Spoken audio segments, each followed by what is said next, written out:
All right. Hello and welcome to my channel. This is going to be Daniel number 3. Daniel number 3. Uh, so let's just pick up where we left off on last time. Go to Daniel 9, and we're just going to do a little review because the last video was a week ago. And then after we do this review, we're going to go over some basics. Now, uh, like I said, there's a lot that I'm not going into yet from the previous videos because I'm trying to set everything up. But here, if you look in the text, uh, verse 26 and 27 are the subject of all the controversy, but we discussed that in the last video. And after 62 weeks shall Messiah be cut off, but not for himself. And the people of the prince that shall come shall destroy the city and the sanctuary, and the end thereof shall be with a flood. All right, and unto the end of the war, desolations are determined. And he, Jesus, shall confirm the covenant Abrahamic with many, the Jews, for 1 week, 7 years. And in the midst of the week, after 3.5 years, he shall cause the sacrifice and oblation in the temple to cease with his death. For the overspreading of abominations, Jewish sins, he shall make it, the temple, desolate until the consummation, and that determined shall be poured upon the desolate, the Jewish people. So we went over last time that the person confirming the covenant here, and I showed you an extraordinary amount of verses, is not the Antichrist. It's actually Messiah. And the teaching that it came from the Antichrist was from an infidel, Westcott and Hort, pro-Bible guy, which I forgot to mention in that video. He actually appeals to the LXX and all their stupid documents in that book. So now, one thing I want you to keep in mind before I begin this study is that I'm starting to tread into some murky waters, and I'm going off the beaten path a little bit, because what I'm going to start teaching here, I have Bible to prove it, but how do I say this? It's so far removed from what's always being taught that it's hard to teach it. This is hard to teach because I don't want to get stuff wrong. You know what I mean? Um, that's why I spent so many months studying this, to make sure I got the details right. So I just want you to keep that in mind. Like I said in that one post, there's a lot of people, because they idolize Ruckman. You're going to get attacked for believing what I'm about to teach you here. So especially that stupid Don Nesbitt guy online. He thinks he knows Bible. That guy only knows everything that Ruckman knows. He's a fake Ruckman clone. But him and his followers make a big spiel out of people are trying to be special because they're teaching that the 7-year tribulation isn't biblical. It's actually some other system. Right? So let's begin. Right? How long is the time of the end? Well, in order for us to actually determine that, we have to address another issue. It's the timing of Satan's advent. The timing of Satan's advent. Go to Matthew 24. Jesus lays out the entire chronology of the end times in this chapter. And it's kind of surprising to me that people don't just follow the order that he gives, right? Now, while you're on Matthew 24, I also want you to take a look at a couple of verses, okay? Go to Revelation chapter 3. Keep a tab on Matthew 24 and go to Revelation chapter 3. Or Revelation chapter 13. Revelation 13. All right. Revelation 13, verse 5. And there was given unto him a mouth speaking great things and blasphemy, and power was given unto him to continue 42 months. So notice here, it says that the great tribulation period, because this is when the Antichrist shows up in this chapter, he says it's 42 months. Okay, let's look at the next verse. Daniel chapter 12. Daniel 12. And we're going to look at verse 7. It says, and I heard the man clothed in linen, which was upon the waters of the river. And when he held up his right hand and left hand unto the heavens, and swear by him that liveth forever and ever, that it shall be for a time, a times and a half. That measurement there, it's 3.5 years. So that's Daniel 12:7. Okay. All right, let's look at another verse. Daniel chapter 7, verse 25. And he shall speak great words against the Most High, and shall wear out the saints of the Most High, and think to change the times and laws, and they shall be given into his hand until a time, a times, and a dividing time. See that? So that's going to be Daniel 7:25. I'm showing you all this for a reason. Just keep this in mind. Go back to Revelation. We're going to look at chapter 12, Revelation chapter 12. Revelation chapter 12, verse 6. These have power, or rather, verse 6. And the woman fled into the wilderness, where she had a place prepared of God, that they should feed her there 1,260 days. Right? All right. Revelation chapter 12, verse 14. And the woman were given 2 wings of a great eagle, that she might fly into the wilderness, into her place, where she is nourished for a time, a times, and a half time. You see that? Go to Revelation chapter 11. Verse 3, and I will give power unto my 2 witnesses, and they shall prophesy 1,260 days, clothed in sackcloth. So look at verse 2, same thing. But the court which is without the temple leave out and measure it not, for it is given unto the Gentiles in the holy city, and they shall tread it 40 months. All right. So that's Revelation 11, 2-3. And then you have Revelation 12, 6 and 14. And what do all these verses say? By the way, I think if I have my notes here correct, that's 7 witnesses. 1, 2, 3, 4, 5, 6. Yeah, that's 7 witnesses. So notice the Holy Spirit told you 7 times that the Great Tribulation is how long? He told you it's 3.5 years.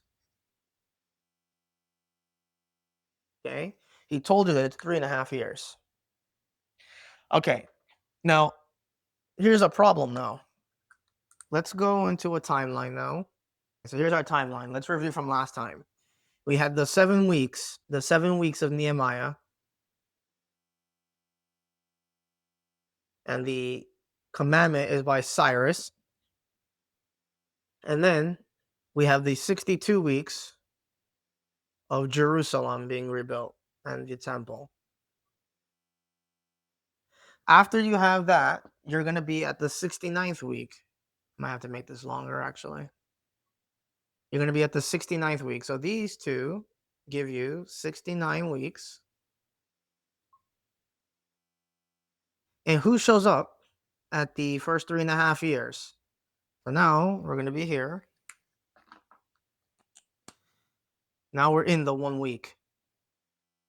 Okay, we're in the 1 week, the 7 years. Jesus shows up after 60. It says after 69 weeks. Jesus shows up for how long? He shows up for 3.5 years. But the Bible says in the midst of the week, he shall be cut off. Messiah shall be cut off. And what happens here? Well, he's crucified. Okay. So now that he's crucified here, what happens? What happens is that the clock stops here. The prophetic clock of Daniel's prophecy stops here.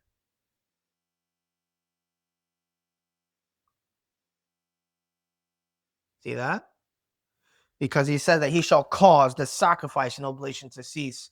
So at 33.5 years old, the first 3.5 years of Daniel's week was fulfilled when Jesus showed up. But when they crucified the king, the clock stops at the cross. It stops at the cross. You see that? Now, from this time of the cross until Pentecost and Stephen preaching, the clock is still stopped. The clock has not progressed yet. Okay? So because the clock has not progressed yet, that all that preaching with Peter and Stephen and the apostles trying to get the Jews the kingdom, that clock didn't start yet. You understand? So because the clock hasn't started yet, that means that there's another 3.5 years of great tribulation. Put great trib. There's a final 3.5 years of great tribulation, because the Holy Spirit tells you how many times? 7 times, right? But just because the rapture of the church takes place does not mean that the great tribulation starts right away. Now, Brian Donovan recognizes that in his problem. He has a book called The Revelation of Jesus Christ, and he proposes that the Great Tribulation, or rather, he says the whole tribulation period is just 3.5 years. And then he recognizes, well, you can't have that because there's some stuff that needs to take place for this to happen. So Brian Donovan gets it all screwed up, and he says that the tribulation is actually it's 3.5 years of great tribulation, but it's like 1 year of a gap from the rapture of the church to this, right?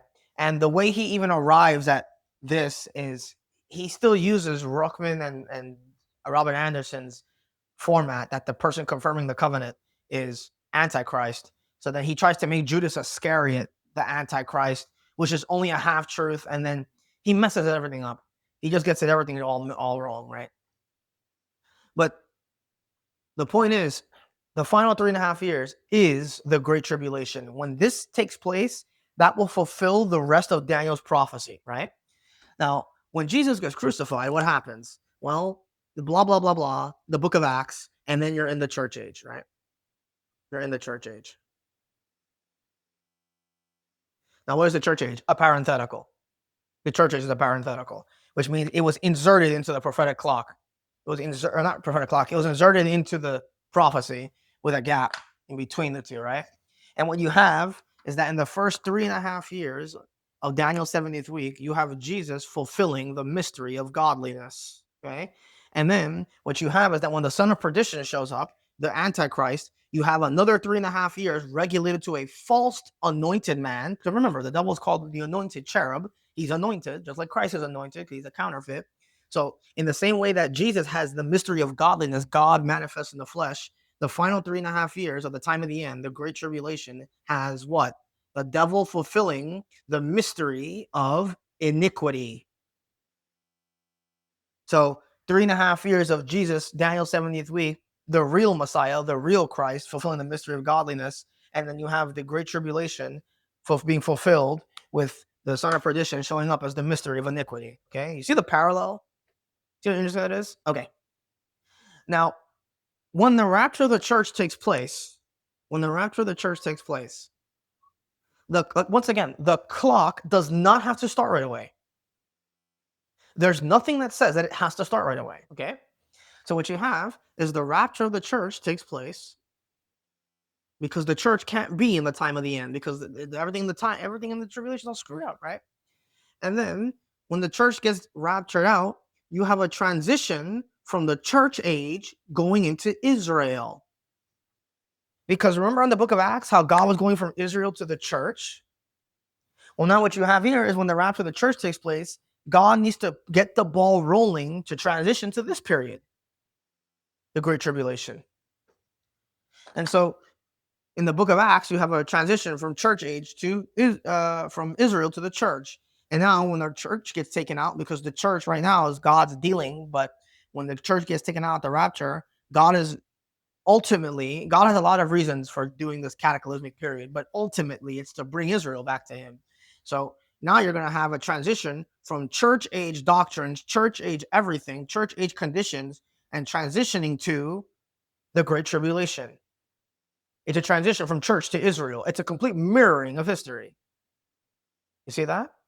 So you can't have the tribulation period just start right away, right after the rapture of the church. There's so many things that need to take place that there's simply not enough time in either the Brian Donovan system or in Sir Robert Anderson's system. There's no time for anything to take place in these prophecies. And when we go through later in the playlist, I go through the chronology of the prophecies of the book of Revelation. You're going to see exactly what I'm talking about. That there's so many elements and events that take place that if you go with the 7-year system, let's say you want to go with the 7-year system, it doesn't work in that system either, right? These guys are like, oh, well, the Antichrist is going to show up with 3.5 years of a peace treaty. And then in the middle of the week, he's going to break the peace treaty with Israel. Well, that's so stupid. What peace treaty? The book of Revelation, the tribulation period, the time of the end begins with the man of sin showing up. It says he's conquering and to conquer. And the red rider, who causes World War III, who causes a war upon the whole earth. He says, it actually specifically says in Revelation 6 that the red rider takes away peace from the earth. There's no peace. Okay, so these guys don't know what they're talking about. There's no 7-year tribulation. That's the mythological fairy tale of an infidel from like 200 years ago. Okay, so the question now is, we have a gap. We have a gap from church to Israel, and then we have a confirmed 3.5 years. So the question is, how long is the tribulation period, the time of the end? Well, one more detail we got to go through. Matthew 24. Go back to Matthew 24. I would like to expound this chapter for you a little bit, and I want to just show you some details on getting the chronology. Why is it that the Great Tribulation starts over here? Why doesn't it get triggered by the rapture of the church? Now, I know I explained that the prophetic clock doesn't start right away, right? It doesn't start right away.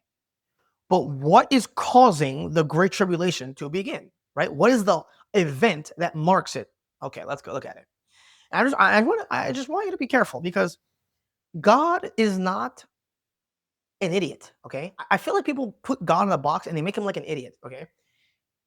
The Bible, prophecy, two things I want you to notice.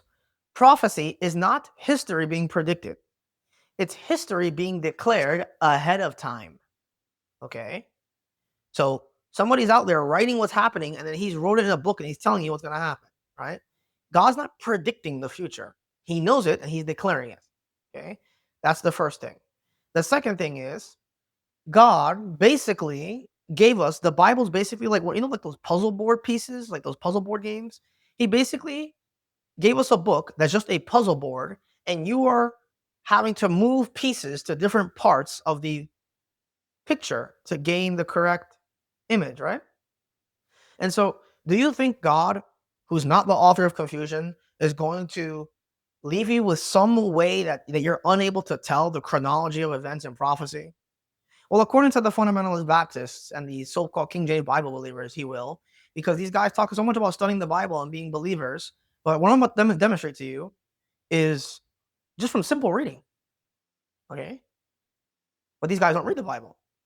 They study other men who are good teachers that read the Bible, and they take everything they say for granted. You know what I mean?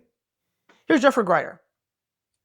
Oh my gosh, there's a war right now in Iran. Oh, at the time of this recording. Oh, we're in the beginning of sorrows. We're in the beginning of sorrows. Is Donald Trump the Antichrist? Now, here's a guy that makes a big deal out of Ruckman's material, makes a big deal out of selling Ruckman's this and Ruckman that, and these guys don't read Ruckman. Okay? The Antichrist is not the Pope. The Antichrist is not Donald Trump. The Antichrist is a half Jew, half Assyrian. Now, I'm going to go over that in a later video on the playlist, but that's not the point. These guys are supposed to be tough guy Bible students. And then when you start going in and removing pieces that don't fit in the puzzle, they say, who do you think you are? You think you're smarter than Dr. Ruckman and this guy and this guy? We've been teaching this for 100 years. Who cares? It's wrong. Like I said in the intro video, they have the beast of Daniel being the America and Europe and Russia, because the bear is Russia. But the beasts, the nations of the sea, come out of the Mediterranean Sea in that chapter of Daniel 7.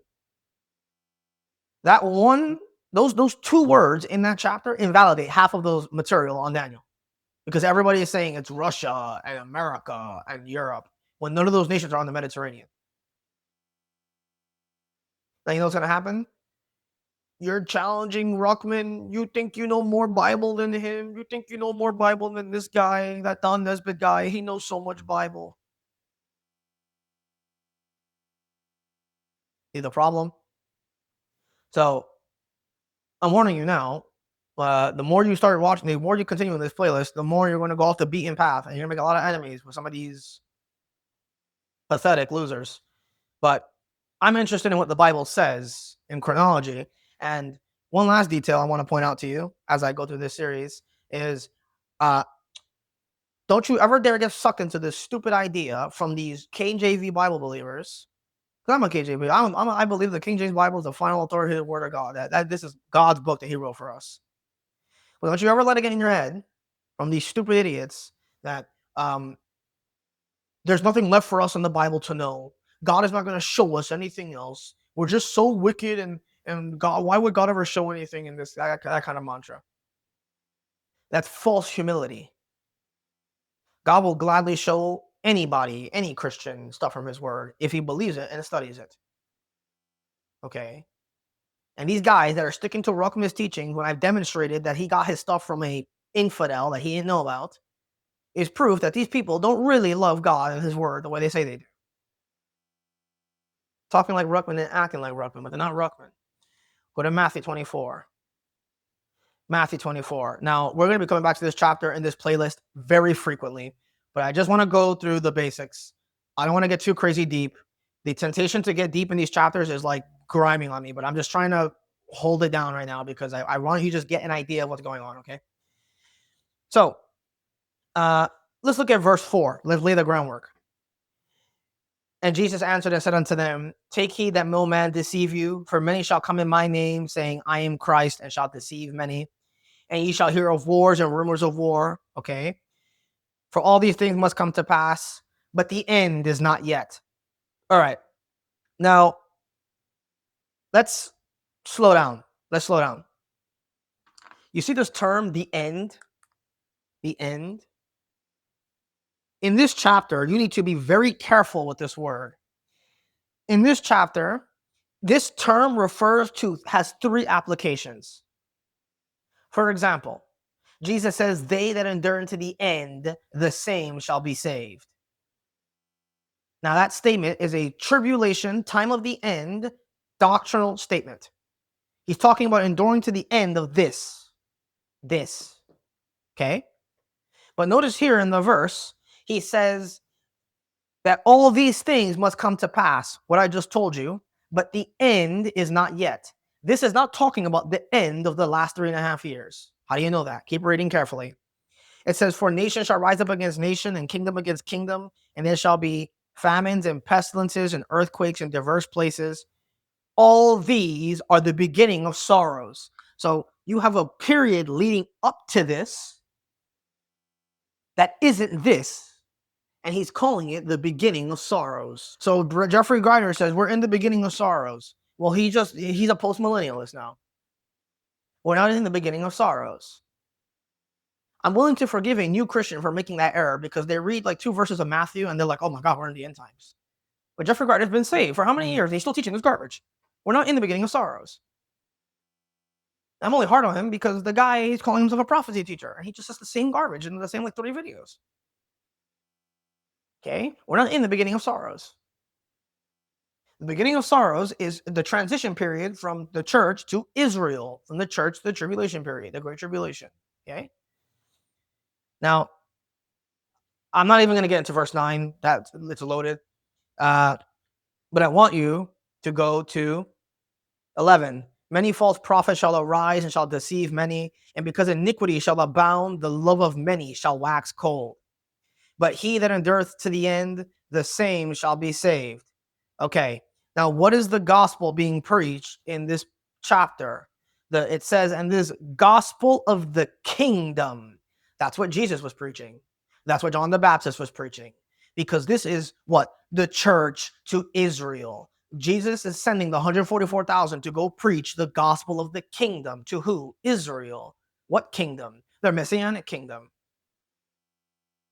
So this is another indication that this chapter is not talking to a Christian. There are no Christians in the beginning of sorrows in Matthew 24. They're not there. Okay? So it says, this gospel of the kingdom shall be preached in all the world for a witness unto all nations, and then the end shall come. Hold on. Stop right there. He's saying that the gospel of the kingdom is going to be preached to all the nations, and then the end is going to come. Is that the end of the 3.5 years? No. The end here, he's talking about the end as the entirety of the 3.5 years. So let's lay it out for you. He says, they that endureth to the end, the same shall be saved. That's talking about the end of one's life, enduring to the end. Either one's life or the end of a time period. In that verse, it could be both. The end of one's life in the sense of he endures and then gets martyred, or he endures, survives the end of the 3.5 years. But then there's the end of the world system. The end of the world system is going to be that the end is referring to the entirety of the 3.5 years. And then there's the end, literally the end of the 3.5 years itself, when Jesus comes in the second advent. So you're seeing here, oh, I'm a Bible believer, rightly dividing. Do these guys do that? You got to read carefully. This gospel of the kingdom shall be preached in all the world for a witness to come, and then the end shall come. Now watch it. What does he condition the end arriving as? He's saying that this 3.5 years is going to take place. What makes it take place? Let's see. When ye therefore shall see the abomination of desolation spoken of by Daniel the prophet stand in the holy place. Stop right there. Stop right there. The abomination of desolation. What is that? This event cannot be emphasized enough. I cannot stress to you how important this event is in the chronology, because this is the event that every single verse in the book of Revelation and the end times needs to be organized around. Okay? Now, this event is so important that the Holy Spirit puts a note for you in the text. Whoso readeth, let him understand. Whoso readeth. This isn't directed to the apostles. Jesus is not saying whoso readeth to them. They don't have this chapter with them there on the mount, right? This is written to you. It says, whoso readeth, let him understand. Okay, so let's look at the chronology, and then there's a lot of details we're going to go through. It says, then let them which be in Judea flee into the mountains. Okay, verse 21. For then, the then is referring to the abomination of verse 15. For then shall be great tribulation, such as was not since the beginning of the world to this time, nor shall ever be. He's quoting Daniel 12, okay? So he's saying that there's going to be wars or rumors of war, pestilence and famine, but the end, the entire 3.5, is not yet. But when ye therefore shall see the abomination of desolation spoken of by Daniel the prophet, he gives them some instructions and says, for then shall be great tribulation, the abomination of desolation. Okay? All right, now let's slow down a little bit. Let's look at some details here. First of all, let's look at Jesus' instructions in Matthew 24 to the saints here who see the abomination. He says in verse 17, let him which is on the housetop not come down to take anything out of his house. Why? He says, and woe to them which are child and to them that give suck in those days, but pray that your flight be not in the winter, neither on the Sabbath day. Okay, let's compare this account with Luke 21. Luke 21's account. What's the difference? Luke 21. Luke is the other account of this period, right? It says in verse 17, and ye shall be hated of all men for my name's sake, but there shall not an hair of your head perish. In your patience, possess ye your what? Souls. Patience, element of persecution. Because it's faith and works in the time of the end, right? Now watch it. When ye see Jerusalem, okay, careful. When ye see Jerusalem compassed about with armies, then know that the desolation thereof is nigh. So in Matthew, he says, don't even waste time getting up to anything. When you see the abomination of desolation, just get out. But here in Luke, not what it says. In Luke, he says that when ye see the armies coming around Jerusalem, you know the desolation is going to take place soon. So then he says, let them which are in Judea flee to the mountains. And let them which are in the midst of it depart, and let them that are not in the countries be enter thereinto. Right? Now, you might say, well, what was the point of me pointing out all of this? Well, it's so simple. Jesus is saying when you see the armies come, you have some time to get out. But he says to him in Matthew's account, when you see the abomination of desolation, don't take anything. Just get out because you won't have time, right? But you know what Jesus didn't say? These two accounts are showing you that these are talking about the beginning of sorrows. Because in the book of Revelation, why didn't Jesus say, when you see the meteors coming out of the sky and the devils coming out of the pit and the third of the world being burned and the third of this and that, then you should get out of Jerusalem? He didn't say that. He didn't say, when you see the vial judgments and the trumpet judgments. Which is an indicator of what? If Jesus told them to watch for the abomination of desolation, but didn't tell them to watch for any cataclysmic sign, any cataclysmic event that takes place in the trumpet and vial judgments of the book of Revelation, that means that the trumpet and vial judgments have not taken place yet. Okay? Now, notice this. Revelation chapter 12. Revelation chapter 12. So what marks the start of the Great Tribulation? The starting of the mark of the Great Tribulation is the abomination of desolation. The abomination of desolation. Now, I could make so many videos on this topic. But I'm going to keep it brief for right now on what that is. But I want to show you a detail in Revelation chapter 12. Now, in Revelation chapter 12, this is often considered to be two different events. But I don't think that's the case. Revelation chapter 12 and verse 6, and the woman fled into the wilderness, where she hath a place prepared of God, that they should feed her there 1,260 days. So when is it that Israel is fleeing into the wilderness? Well, when the abomination of desolation takes place, they need to escape into the wilderness. They which be in Judea flee to the mountains, right? Now notice in the verse 6, it says, and the woman fled into the wilderness. Fleeing implies running away from, right? Now, I want to show you a detail.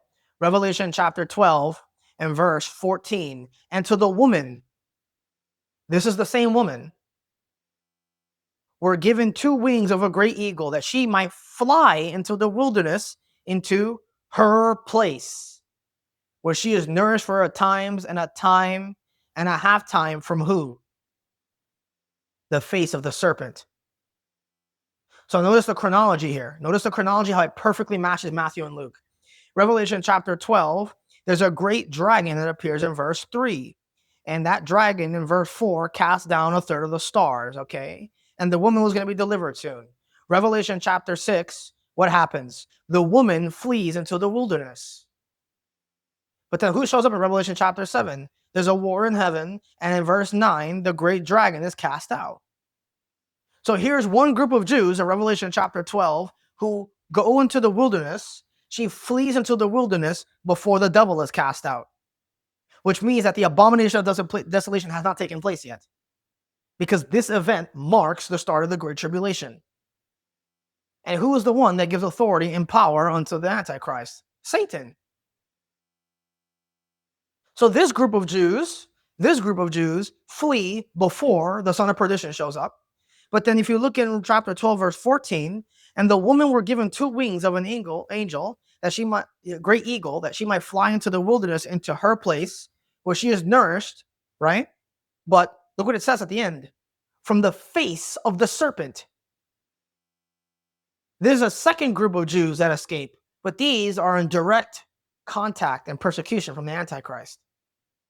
Now, to make it even more interesting, in Revelation chapter 12, in verse 6, you're given a specific number of how long the Great Tribulation is. It's 3.5 years. It says 1,260 days, right? That's what it says. But after that, when the other second group of Jews are fleeing from the wilderness, it says they're fleeing from the face of the serpent for a time, and a half time. Why give a less specific number? Well, because it's like I said in the last video, that everybody can know the date of the second advent if they take the day of the abomination and then they add 3.5 years. So what you're being shown here in Revelation chapter 12 and verse 6 is that you're given the specific number here, because this is the group of Jews who haven't experienced it yet. But then you're given a general wording for the 3.5 years in verse 14, because these group of Jews are fleeing around the time of the abomination, but not exactly at the day of. But nevertheless, you can see that there's two groups of Jews here. One before it takes place, one after it takes place. One is fleeing into the wilderness, one is fleeing from the face of the serpent. You see that? Okay. All right. So, the next detail now. What is the abomination of desolation? Go to Matthew 24. So much can be said about this event, but I'm going to give you a general explanation of what it is. Okay. Matthew 24. And by the way, I forgot to mention something. You know how everybody keeps quoting that verse in 1 Thessalonians 5? When they shall say peace, then cometh sudden destruction. Well, you have the beginning of sorrows, you have the red rider, the war, pestilence, famine, rumors of war, etc., etc. And then the abomination of desolation takes place, right? And then after the abomination of desolation takes place, the Antichrist is assassinated, rises from the dead. Then what does the entire world say? It says, and the whole world wondered after the beast. Who can make war with him? The obvious answer is nobody. But the second the world picks this guy as their false messiah, unbeknownst to them, this guy's actually the devil in the flesh. And then the world's going to say, peace, peace. Then cometh sudden destruction, and the rest of the vial and trumpet judgments take place here. I will discuss that more in detail in the later part of the playlist. But that's what this is talking about. They're going to say peace, peace when they see him coming from the dead. Okay? So, Matthew 24 and verse 15, when ye therefore shall see the abomination of desolation spoken of by Daniel the prophet stand in the holy place, whoso readeth, let him understand. Okay, what is the abomination of desolation? All right, go to Daniel chapter 12. Daniel 12. Just want to show you something. Notice how it says, whoso readeth, let him understand. So, if Jesus is quoting something that Daniel said, you should go to Daniel and see what he's talking about, right? Daniel chapter 12. Let's look at some details here. Daniel 12:11. And from the time that the daily sacrifice shall be taken away, and the abomination that maketh desolate set up, there shall be 1,290 days. I'm not going to get into that number right now. But notice here in Daniel 12:11 that you are told the abomination that maketh desolate. But in the verse, it doesn't really explain what it is. Well, you got to go to Daniel 11. Daniel 11. Okay. I don't have time to go through this chapter. This chapter will take me like 100 million years to get through. So I'm going to give you a very brief explanation of what this part of Daniel is talking about. That everybody thinks it's talking about the Antichrist, and it's not. Okay. Daniel 11, let's go to verse 21. And in his estate shall stand up a vile person, to whom they shall not give the honor of the kingdom. He shall come in peaceably and obtain the kingdom by flatteries. So this prophecy is talking about Antiochus IV Epiphanes. Okay, the entire context of the first half of Daniel 11 is about the intertestamental period from the time of Malachi all the way to the time of Christ. It fills in that gap where you get the Apocrypha and the Maccabees and all that stuff, right? Okay. Now, it's kind of crazy to me that no one of these Bible believers understands this chapter at all. And the Jews understand this chapter because this is a major hallmark in their history. This is one of their feasts, one of their holidays that came from this revolt that they had, right? So let me give you the short version. You have Alexander the Great. When he dies, he doesn't leave it to his posterity. The kingdoms break into 4 pieces. The prophecy you're given is that out of one of those kingdoms, a little horn, a little king, will arise out of that kingdom from the Syrian quadrant. Okay? And the Syrian here, his name is Antiochus IV Epiphanes. Okay? This guy is the only single prototype you have in the Bible of what the Antichrist will do. No, not Nebuchadnezzar, not Titus historically, not Sennacherib. Not a single type of the Antichrist is anywhere near the prototype that this guy is. he's so much like the devil and the Antichrist that he gets mistaken for it by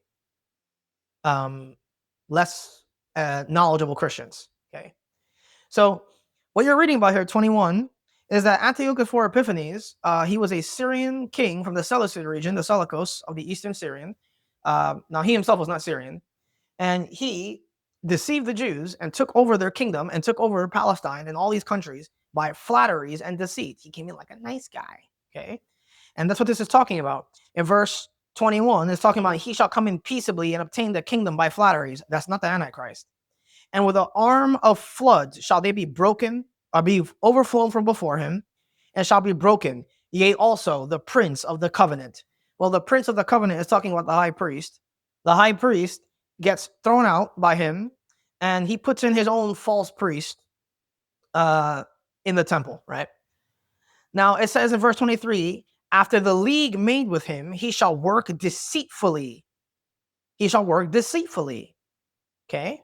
For he, Antiochus, shall come up and shall become strong with a small people. He shall enter peaceably upon the fattest places of the province, and he shall do that which his fathers have not done, nor his fathers' fathers. He shall scatter them among the prey and spoil and riches. Yea, he shall forecast his devices against strongholds, even for a time. So he gets in the kingdom, he gets in secretly, he puts in his own false priest, and he's a small little guy, but he slowly climbed until he gains all this power. When he got that power, he started fighting with everybody. Okay. Now in verse 25, it says, and he shall stir up his power and his courage against the king of the south. Who's the king of the south? The king of the south is Ptolemy of Egypt. Okay. So he starts a war with Egypt with a great army, and the king of the south shall be stirred up to battle with a very great and mighty army, but he shall not stand, for they shall forecast devices against him. He went to go invade Egypt. He started trying to conquer all this land from Palestine to Syria and all these nations. And when he finally got around to Egypt, the Egyptian army said, right? So then in verse 26, yea, they that feed of the portion of his meat shall destroy him, and his army shall overflow, and many shall fall down slain. So they have a battle, the Antiochus IV, Epiphanes, and Egypt, Ptolemy. And it says in verse 27 that, so you see, you gotta be careful, right? Antiochus goes to Egypt. Well, I forgot to mention one more detail. Antiochus also deceives people in Egypt to betray his own king, to start a sedition. So Antiochus goes to Egypt to sign a peace treaty with Egypt, a fake peace treaty. Okay, not Israel. Okay, Israel already has him as their leader. He already has dominance over them. This is not talking about the Antichrist. This is talking about Antiochus going to Egypt to sign a fake peace treaty with Ptolemy. It says in verse 27, and both these kings shall be to do mischief. So both of them got together to make this peace treaty, and neither of them had any intention to keep the peace treaty. And they shall speak lies at one table, but it shall not prosper, for yet the end shall be the time appointed. But then shall he return to his land with great riches, and his heart, Antiochus, shall be against the holy covenant. Okay, let's stop right here for a second.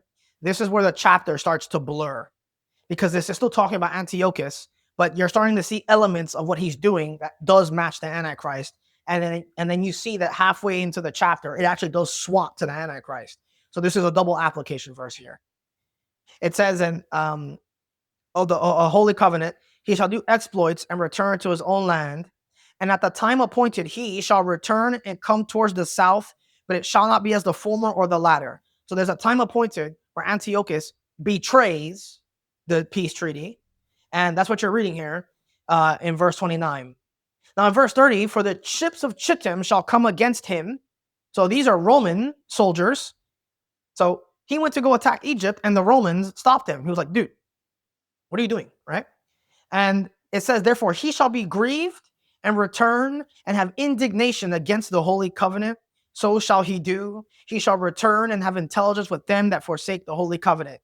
Slight double application, but historically, this is talking about he got mad that the Romans stopped him from attacking Egypt and breaking the treaty. So then he went back to Jerusalem and took out his anger on Israel.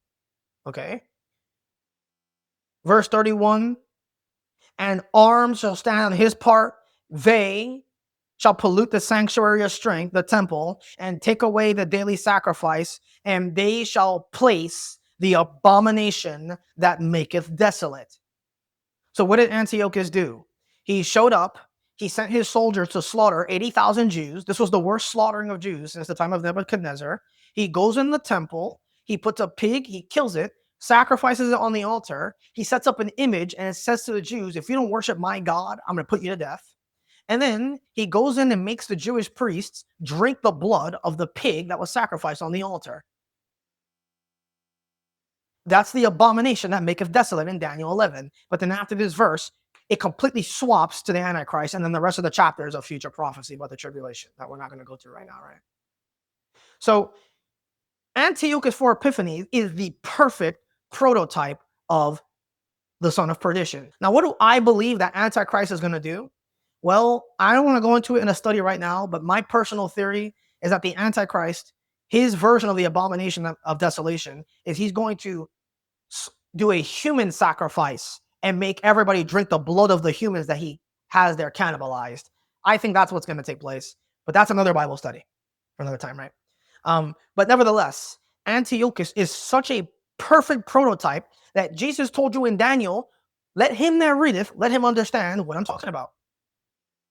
Now, the basics of this all is that the Antichrist is going to walk into the temple. His very presence will desecrate the temple, and he will be the abomination that maketh desolate. He'll do his sacrifice ritual, whatever, and then he'll be assassinated, and then the rest of the events take place.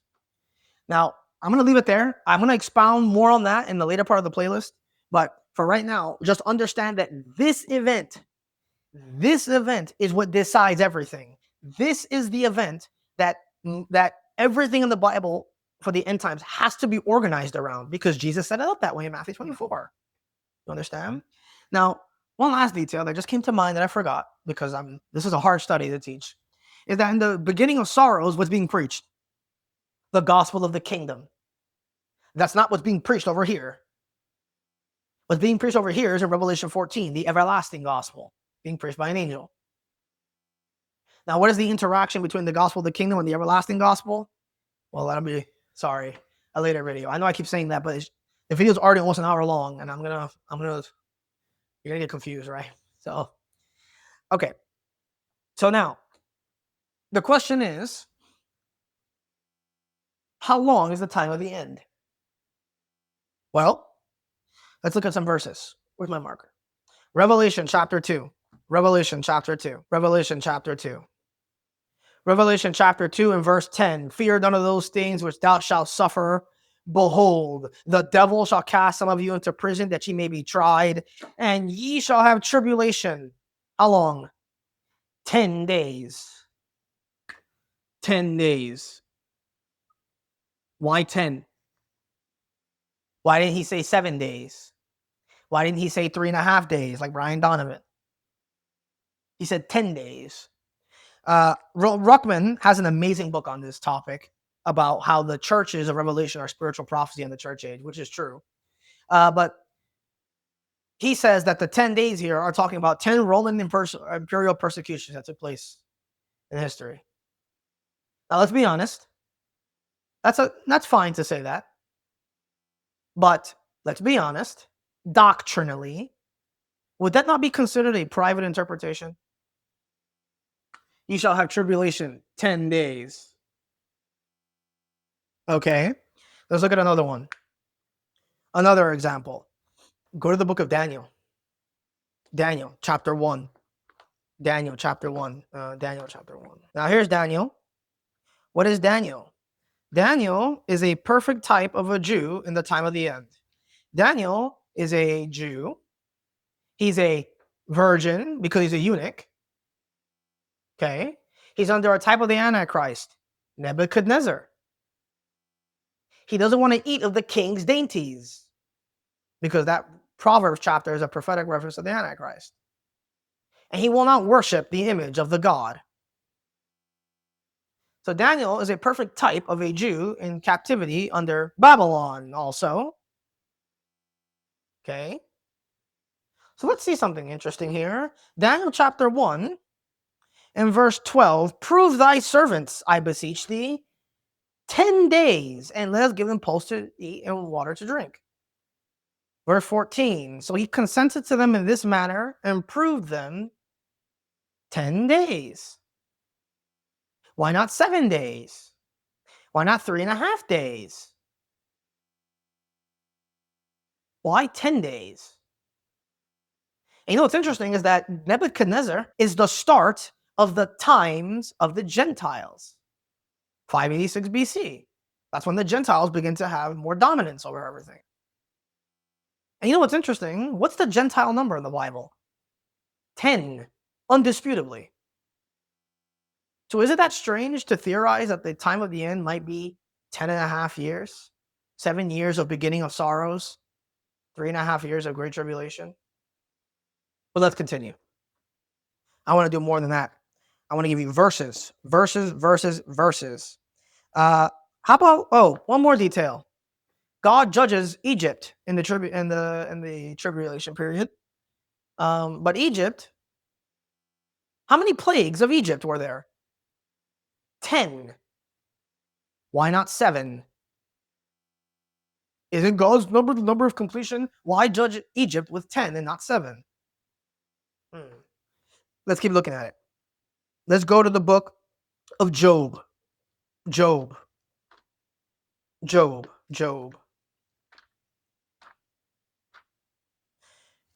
chapter 2. Or Job chapter 1. My bad.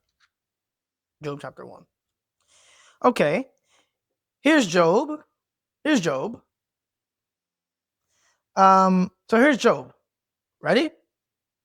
Job is a type of a Jew in the time of the end. His name means one persecuted. He's in Edom 40 and 2 months because, the book of Job is 42 chapters. The Jews will be in the Great Tribulation in Edom 40 and 2 months. Job is in Edom. Who's persecuting Israel? Satan. Who's persecuting Job? Satan, right? Now, how long was he in Edom? See? Bible says he was in Edom 7 days and 7 nights. Careful. Let's count the days. Job chapter 1 and verse 4. Now there was a day when the sons of God came to present themselves, right? That's 1 day. Verse 13, and there was a day when his sons and his daughters were eating and drinking. Okay, that's 2 days. Chapter 2, verse 1. Again, there was a day when the sons of God came to present themselves. Why? Now notice. Chapter 2, verse 13. So they sat down with him on the ground 7 days and 7 nights. How many days is that? It said there was a day 3 times, and he's in Edom 7 days and 7 what? Last I checked, that's 10 days he was in Edom. Matching what? Not 7 years, 10 years. Now, what is Job? Job may be a type of Israel, but Job is a Gentile, technically. This is written during the time of Genesis. Now, to make it worse, go to Job 1 again. How many kids does Job have? Verse 3. And a very great household, so that this man was the greatest of all the men of the east, right? Or rather, verse 2. And there was born unto him 7 sons and 3 daughters. Why the constant? So not only is it 10 kids, but it's separated in that set of 7 and 3. Why? Beginning of sorrows, 7 and 3. Okay, how about another one? Job 19. How many times was Job reproached? How many times was he attacked? Job 19, verse Job 19, verse 3. These 10 times have ye reproached me. You're not ashamed that makes yourself strange to me? He was reproached 10 times. Listen, this is God's book. These patterns are not coincidences. See that? That's one of their strongest proofs for a 7-year trib. And there's more 10s than there are 7s. All right. Let's do another example. Let's see which one I want to do next. I got a lot of examples here. Okay. Let's try another one. Go to Luke 21. Luke 21. Luke 21. Luke 21, verse 23. But woe unto them that are with child, and to them that give suck in those days, for there shall be great distress in the land and wrath upon this people.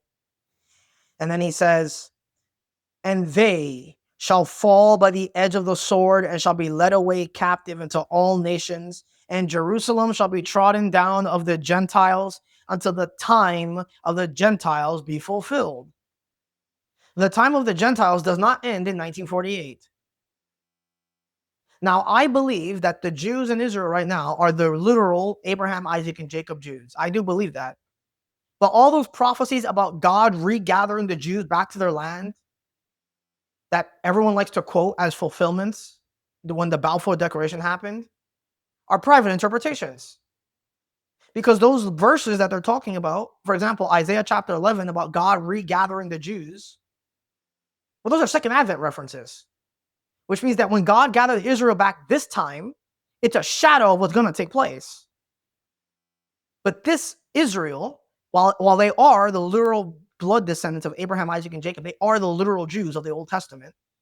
Their regathering back to Israel is not a fulfillment of Isaiah 11 and all those prophecies. Okay?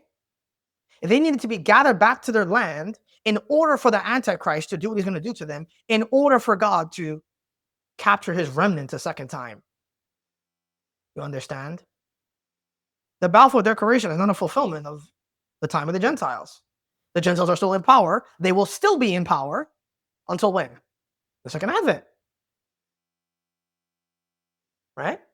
So it says here that Jerusalem is going to be trodden down of the Gentiles until the time of the Gentiles be fulfilled. Ruckman interprets this to say that because Jerusalem was trodden down these last 2,000 years, and then it came back in the Balfour Declaration, that means that this is a fulfillment of that prophecy. But Luke 21 is a time of the end, Second Advent prophecy. It's not a prophecy about the church. But we know that Israel has to be around as a nation for these prophecies to take place. So what you're seeing with Israel right now is a shadow, but it's not the fulfillment of these prophecies. Since Luke 21 is a great tribulation prophecy, Israel has to be there to fulfill this. But that doesn't mean that Israel is the doctrinal fulfillment of those prophecies of God regathering them back to the land. That permanently will not take place until the Second Advent. So this verse here, the time of the Gentiles being fulfilled, will not take place yet. Now, how long was what did I just say? Time of the Gentiles? What's the Gentile number? 10.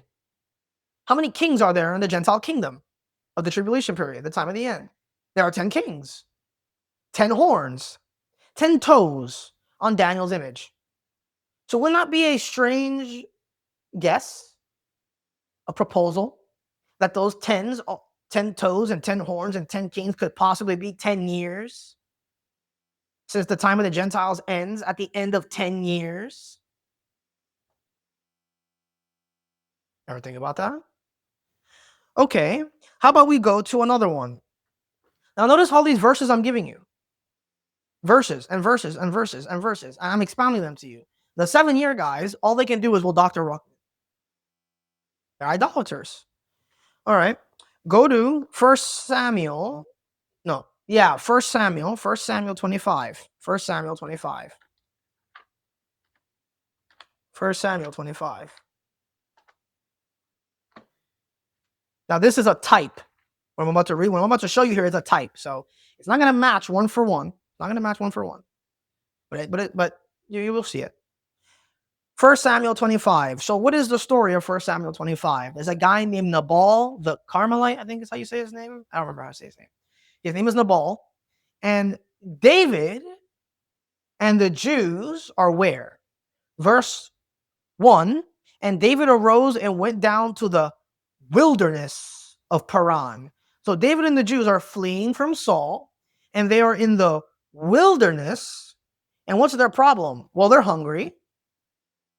And it says in verse 3, now the name of the man was Nabal. Now, what's the problem with Nabal? In verse 2, it says there was a man in Maom whose possessions were in Carmel, and the man was very great. He had 3,000 sheep and 1,000 goats. So he was very well off, very powerful guy. right? Now, I want to show you something. Go to verse 5. And David sent out 10 young men. Interesting choice. Doesn't prove anything. And verse 6. And thus shall ye say to him that liveth in prosperity, peace be to thee and to thine house, and peace be to all that thou hast. Okay. And I have heard that thou hast shearers. Now thy shepherds which were with us, we hurt them not, neither was there missing unto them. So David protected his shepherds, and he's saying here in the verse, we hurt them not. So David didn't hurt the sheep or the shepherds, and there was nothing missing unto them while they were in Carmel. So David had integrity about Nabal's stuff. So David's writing to this guy who has a lot of food. Okay. And Nabal says in verse 10, and Nabal answered David's servants and said, who is David and who is the son of Jesse? There be many servants nowadays that break away every man from his master. Shall I then take my bread and my water and my flesh, which I have killed for my shears, and give it unto men whom I know not whence they be? You see what he's saying? Well, am I going to give my bread and my water to these people? I don't know who they are. That's not the point. Here's the type. You have starving Jews in the wilderness. This guy is a type of the Antichrist. You have David and the Jews. They are hungry. Who else is hungry in the wilderness? Israel. Verse 14, but one of the young men told Abigail, Nabal's wife, saying, behold, David sent messengers out of the wilderness to salute our master. Now, go to verse 36. Now, when does Nabal die? Verse 36, and Abigail came to Nabal, and behold, he had a feast in his house, like the feast of a king, and Nabal's heart was merry within him, and he was very drunken. Wherefore she told him nothing less or more until the morning light. What did we discuss back in the previous video that we're still going to expound more on in the series? That the time of the end has 4 watches in the night. When does Jesus return? In the morning watch. When does Nabal get told the bad news that from Abigail? In the morning light. And it came to pass in the morning when wine was gone out of Nabal and his servants had told him these things, that his heart died within him. And it came to pass about 10 days after that the Lord smote Nabal, that he died. Now, if you read verse 38 in isolation, it sounds like the Lord smote him, he's in a coma, and then he dies 10 days later. But that's only if you're reading the verse in isolation. It looks like Nabal must have died 10 days later after David sent his servants. And then Abigail told him then. And all verse 38 is telling you is when that took place. It's not that he was in a coma for 10 days, because why? It says that his heart died within him. If your heart dies within you, then you're dead. Right? Okay, so here's a guy. He doesn't want to feed some Jews in the wilderness who are hungry and starving, and they're asking him for food. And he is told the bad news about what happened to him in the morning light, in the morning watch. And when did it take place? 10 days later. Why? Why is that? Why is that? All right, how about another one? You say you got more? Oh, yeah, I got more, dude. How about we look at Genesis 24. Genesis 24. Genesis 24. Here's Rebecca, type of the church. Now, notice, Rebecca, type of the church. Genesis 24:16. And when the damsel was very fair to look upon a virgin, because the church is one chaste virgin, right? Genesis 24. Now, look in verse 55. And her brother and her mother said, let the damsel abide with us. So they're telling Rebecca, they're saying, let her stay with us, type of the church. And how long do they ask for her to stay? Let her abide with us a few days, at least 10 days. After that, she shall go. Why 10 days? Now, does Rebecca stay? She says in verse 58, and they call Rebecca and said to her, wilt thou go with this man? And she said, I will go. Now, what happens in verse 61? And Rebecca arose and her damsels and rode upon the camels and followed the man, and the servant took Rebecca and went his way. And watch it. Verse 63, and Isaac went out to meditate in the field. What is the field? The world. Jesus says the field is the world. When God comes to get the church, he doesn't touch the floor. he meets you in the clouds. So where does Rebecca meet him? In the field, in the world, right? In type. And when does this take place? At eventide. We went over this. Eventide is the evening watch, 6 p.m. Verse 64, and Rebecca lifted up her eyes, and when she saw Isaac, John says about the rapture, when we shall see him, we shall be like him, even as he. Oh, you see that? She lighted off the camel. She got off, just like you're going to light off your camel when you go up. So they said, Rebecca, why don't you stay with us? At least 10 days. Why not 7 days? All right, I got 2 more for you, and I'm going to put this to bed. Let's look at Genesis 41. Genesis 41 with Joseph. Genesis 41. So here's the vision about Joseph. And in Genesis 41, verse, let me see my notes here. Genesis 41, verse 32. It says, and for that, the dream was doubled unto Pharaoh twice, because it is a thing is established by God, and God will shortly bring it to pass. Okay, so what's this talking about? Verse 29, there come out 7 years of a great plenty, and there shall rise after them 7 years of famine. So the prophecy is there'll be 7 years of plenty, and there'll be 7 years of famine, right?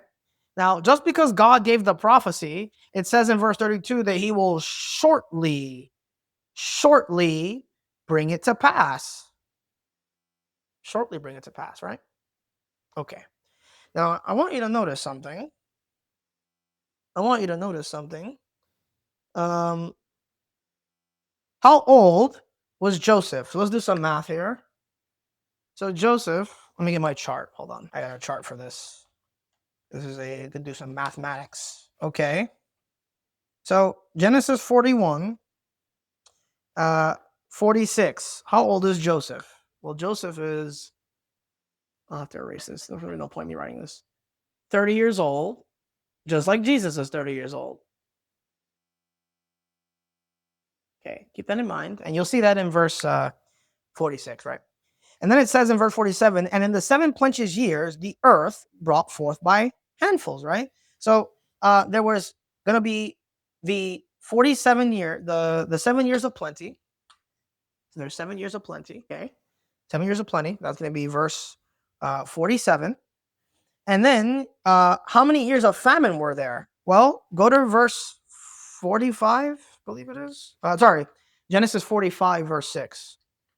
Genesis 45, verse 6. For these 2 years hath the famine been in the land, and there are yet 5 years.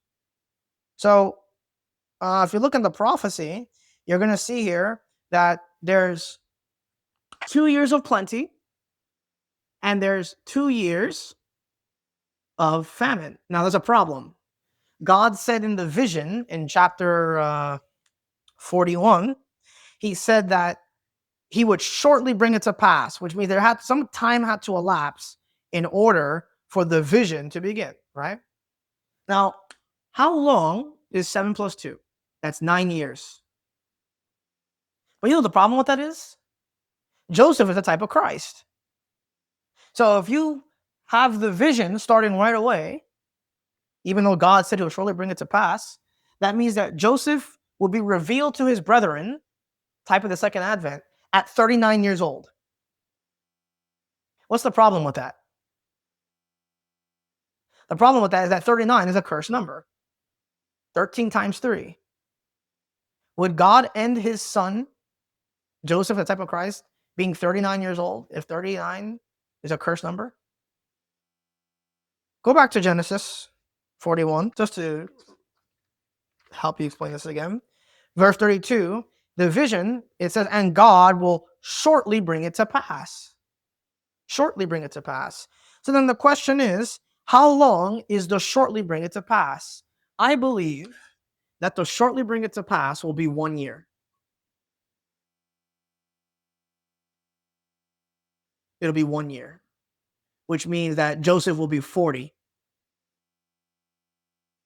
Now, That seems pretty selective, but Daniel has a similar story. Let's look at the book of Daniel 4, Daniel chapter 4. Daniel 4 is the only story that's like comparable to this, that we can even gain like an idea if this is even possible to be the case.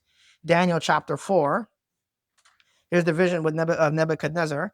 It's going to say in verse 28, and all this came upon King Nebuchadnezzar, the dream. Remember, Joseph had a dream. He had a dream, right? And it says in verse 29, at the end of 12 months, he walked in the palace of the kingdom of Babylon. So the vision was commenced, if you read the rest of the chapter, after a year. After a year. So it makes more sense that way. See that? It's not 7 years tribulation, 7 years of famine. No, it doesn't say that. And it's actually interesting because if Joseph is 40 years old when he revealed to his brethren, that's just like the Lord to do that, because God does things in 40s sometimes. So we're going to close it out there. The time of the end is 10.5 years. I've shown you I don't know how many verses and all this now, right? So next video, we're going to be discussing, there's going to be like a little break in the playlist. Not a break. I'm not taking a break. It's I have to go back and do a video on the anointings of David because, or no. Well, no. Next video, I think I'm going to go as planned. And then after that one, I'm going to do the anointings of David. I got to correct the teaching before I can continue this topic. But there's going to be 7 years of beginning of sorrows, 3.5 years of great tribulation.